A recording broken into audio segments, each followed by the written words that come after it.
Sa bawat pusong nagmahal, may kwentong hindi pinili ng tadhana pero pinili ng damdamin.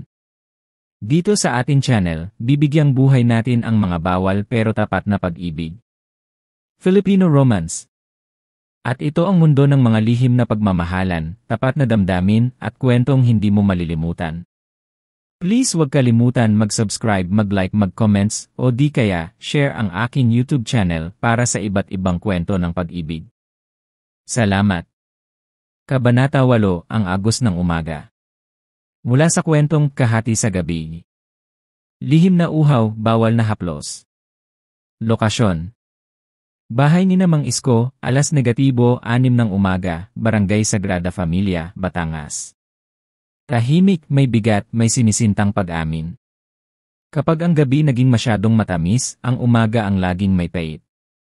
Maagang nagising si Samantha. Hindi dahil sa ingay, kundi dahil sa bigat ng konsensya. Nakatalukbong siya ng kumot. Naramdaman pa niya ang amoy ni Cardo sa balat niya. Ang halik sa batok, ang kamay sa baywang, ang buntong hininga sa kanyang tenga. Habang pinipigilan niyang mapaluha, bumukas ang pinto ng kwarto. Si Aling Medi. Wala itong alam. Ngumiti pa sa kanya. Sam, gising ka na pala. Luluto ako ng almusal, gusto mo bang sumama sa palengke mamaya? Samantha. Pinigilan ang garalgal ng tinig. Oo po, tita. Mamaya po. Sa kusina, kaswalang lahat. Pero sa bawat kibot ng mata ni Samantha, dama ang bigat. Sa gilid ng bahay, si Cardo ay nagsasampay ng mga nilabhang damit. Nakashort lang ito, pawisan, matikas pa rin. Napatingin siya kay Samantha sa bintana. Ngumiti. Isang ngiting pamilyar.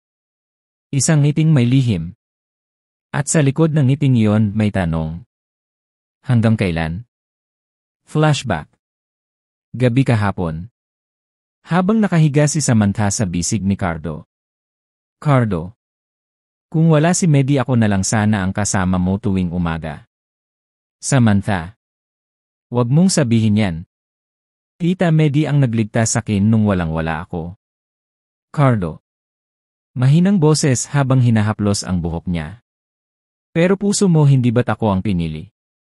Balik sa kasalukuyan. Umaga sa kusina. Tinawag ni Aling Medi si Cardo. Pa, halika na kumain. May ginisang itlog si Sam. Lumapit si Cardo. Tumabi kay Medi. Humalik sa pisngi nito. Isang halik ng asawa. Pero sa ilalim ng mesa, saglit na sumayad ang tuhod niya sa hita ni Samantha. Napasinghat si Samantha pero walang nakapansin. Mabigat, mabagal. Sa isang bahay. 3 tasa ng kape. Isang mag-asawa.